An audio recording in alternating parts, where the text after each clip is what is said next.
बिस्मिल्लाहिर्रहमानिर्रहीम। अस्सलाम वालेकुम व्यूअर्स, कैसे हैं आप सब? उम्मीद करती हूँ खैरियत से होंगे। अल्लाह ताला आप सबको अपने हिफ्ज़ व मान में रखे, आमीन। एक और नई वीडियो के साथ हाजिर हूँ और मेरा आज का टॉपिक मेहमान नवाजी पर था।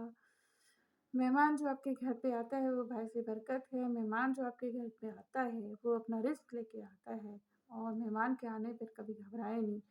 सबसे पहले ये बात कहना चाहूँगी कि मेहमान जो चल कर आपके घर पे आता है वो अल्लाह के हुक्म से आता है। अल्लाह के हुक्म के बगैर एक पत्ता भी नहीं हिल सकता। जब वो आपके घर पे आता है तो यकीनन अल्लाह के हुक्म से ही आता है।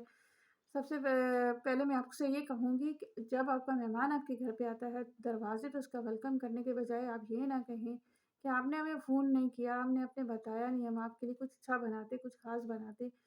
तो ऐसा नहीं कहें, क्योंकि अल्लाह ताला जब उसे आपके घर पे भेज रहा है तो उसके रिज़्क का बंदोबस्त करके भेज रहा है, क्योंकि वो पहले आपके घर पे भागने पहुँचता है, रिज़्क का बंदोबस्त पहले ही हो जाता है। आप उसका वेलकम करने के बजाय उससे ये ना कहें कि आपने फ़ोन नहीं किया, आपने बताया नहीं। अगर आपको दीन को फ़ॉलो करते हैं, आपको अल्लाह पे भरोसा है, तो उसे खुशी-खुशी अंदर ले जाएँ, उसको बैठाएँ और फिर अल्लाह से दुआ करें कि या अल्लाह पाक तूने इस मेहमान को भेजा, तू ही रिज़्क का बंदोबस्त कर। अल्लाह पाक ऐसे मिनटों में बंदोबस्त कर देंगे कि आपको पता भी नहीं चलेगा। लेकिन आप उसको ये ना कहें कि आपने फ़ोन नहीं किया या आपने बताया नहीं, आप फ़ोन तो करके आते। कुछ लोग होते हैं जो समझदार होते हैं, जो पहले से फ़ोन कर देते हैं कि हम आ रहे हैं, कुछ नहीं कर पाते, तो आप उनसे ये ना कहें। उनकी इस तरह से उनको लगता है हमारी इज़्ज़त शायद कम है, हमारी वैल्यू कम है, तभी हमें ये बोला जाता है। बहुत सारे लोग नहीं भी सोचते, लेकिन बहुत सारे लोग ऐसा सोचते हैं। तो प्लीज़ ऐसा मत कहा करें। मेहमान अल्लाह की रहमत है और बाइस बरकत भी है।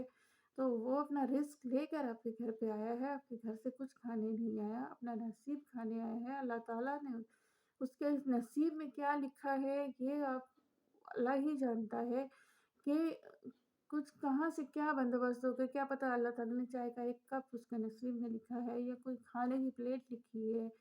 जो भी अल्लाह पाक ने लिखा होगा उसका बंदोबस्त हो जाएगा। दूसरी बात मैं आपसे ये कहूँ कि मेहमान जब घर पे आ जाए, आप कोई भी काम कर रहे हैं या कोई नमाज़ पढ़ रहे हैं, कोई ऐसी नमाज़ है जिसमें भी टाइम हो, घंटे 2 घंटे का टाइम होता है, जैसे ज़ोहर हो गई, इशा हो गई। तो जैसे मगरिब की नमाज़ में इतना टाइम नहीं होता, फ़जर की नमाज़ ऐसी है कि उसमें, लेकिन फ़जर के टाइम तो खैर ऐसा कोई वक़्त नहीं होता कि उस टाइम कोई मेहमान आए। तो ये वक़्त तो मेरे ख़्याल से ऐसा नहीं है कि कभी फ़जर के टाइम कोई आए मेहमान।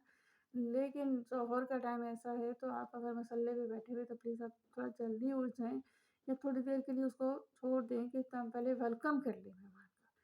तो बहुत सारे लोग ऐसे हैं कि वो मेहमान आ भी जाते हैं तो मसल्ले पे ही बैठे रहते हैं। अगर आपने नमाज़ पढ़ ली, अब तस्बीह पढ़ तो आप कुछ देर बाद भी पढ़ सकते हैं कि आप पहले मेहमान को वेलकम कर लें। क्योंकि आने वाले को ये लगता है कि शायद ये बंदा मुझसे तंग है, तब ये मसल्ले से नहीं उठ रहा, वहीं बैठा है। सो बातें उस मेहमान के दिल में आती हैं। और अगर कोई और काम कर रहे हैं, आप घर में सिलाई कर रहे हैं या बर्तन धो रहे हैं या खाना बना रहे हैं, तो भी आप थोड़ा टाइम छोड़कर अपने मेहमान को टाइम दें, ताकि उसको लगे कि मेरी हाँ वाक़ई में इज़्ज़त हो रही है। वरना आपका मेहमान अगर ऐसे चला जाए, तो नबी पाक सल्लल्लाहु अलैहि वसल्लम का इरशाद पाक है कि अगर आपके घर से मेहमान ऐसे चला जाए तो समझ लें कि वो कब्रिस्तान में आया था। तो मेहमान की इज़्ज़त करें। वो आपके घर में आया, बाइस बरकत है, आपके आप उसको खुशी-खुशी खाना खिला रहे हैं, खुशी-खुशी इस्तकबाल कर रहे हैं और वो आपके घर से खुश होकर जा रहा है, तो यकीनन आपके घर में बरकत भी होगी और अल्लाह ताला भी खुश होंगे।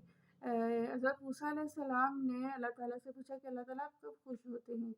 तो अपने बंदे से, तो अल्लाह ताला ने कहा कि जब मैं अपने बंदे से खुश होता हूँ, तो मैं बारिश बरसाता हूँ।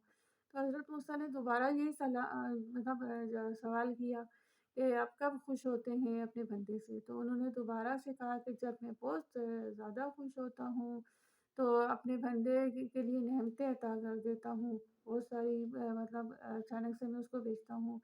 तो फिर हज़रत मूसा ने तीसरी दफ़ा ज ज यही सवाल कर दिया कि अल्लाह ताला आप सबसे ज़्यादा अपने बंदे से कब खुश होते हैं? तो अल्लाह ताला ने कहा मतलब फरमाया कि मैं जब बहुत उससे भी ज़्यादा खुश होता हूँ, तो मैं अपने बंदे के घर पर मेहमान भेजता हूँ। सुबहान अल्लाह! यानी कि अल्लाह ताला जब आपसे इतना खुश हो जाते हैं कि आप किसी की मेहमान नवाज़ी को बहुत اچھے طریقے سے کر رہے ہوتے ہیں، مہمان آپ کے یہاں سے خوش ہو کے جاتا ہے تو اللہ تعالیٰ بہت خوش ہوتے ہیں، اور وہ اپنے اتنا خوش ہوتے ہیں کہ وہ آپ کے گھر پہ پھر سے مہمان بھیجتے ہیں، کہ اللہ تعالیٰ کہتے ہیں کہ میرا یہ بندہ بہت اچھا استقبال کرتا ہے میرے بندے کا، اور میں اس کی مہمان نوازی سے بہت زیادہ خوش ہوں، تو اس لیے وہ آپ کے گھر پہ دوبارہ سے مہمان بھیجتے ہیں۔ تو دیکھیں اللہ تعالیٰ کتنا خوش ہوتے ہیں ان چیزوں سے، لیکن ہم ان چیزوں سے ان کو نہیں سمجھتے۔ ہم کبھی اپنے گھر پہ آئے ہوئے مہمان کو کبھی ایسا کر دیتے ہیں کہ وہ دکھی ہو کے چلا جاتا ہے، اور ہمیں اس چیز کی سمجھ نہیں ہوتی، کیونکہ ہمیں دین کے بارے میں پتہ نہیں ہوتا۔ تو دین کو کھولیں اور پڑھیں اور سمجھیں کہ اس میں مہمان کی کیا فضیلت ہے، کیا عزت ہے، اور کیا عزت ہے، کیا دین میں اس کا حکم دیا گیا ہے۔ تو میں یہ کہوں گی کہ آپ کے گھر پہ کوئی بھی مہمان آئے اس کی عزت کریں، اس کوئی کام کریں چھوڑ دیں، پہلے اس کو دیکھیں، پہلے مہمان کی عزت کریں، پہلے مہمان کے کھانے کا انتظام کریں، جو بھی روکھا سوکھا ہے جو بھی ہے وہ اپنا نصیب کھا کے جائے گا۔ تو اللہ سے دعا ہے کہ اللہ پاک ہم سب کو مہمانوں کا استقبال کرنے کی، ان کی عزت کرنے کی توفیق عطا فرمائے، آمین۔ ویڈیو پسند آئی ہو تو سبسکرائب کر دیجیے گا۔ انشاءاللہ نیکسٹ ویڈیو کے ساتھ حاضر ہوں گی، جب تک کے لیے اجازت دیں، اللہ حافظ۔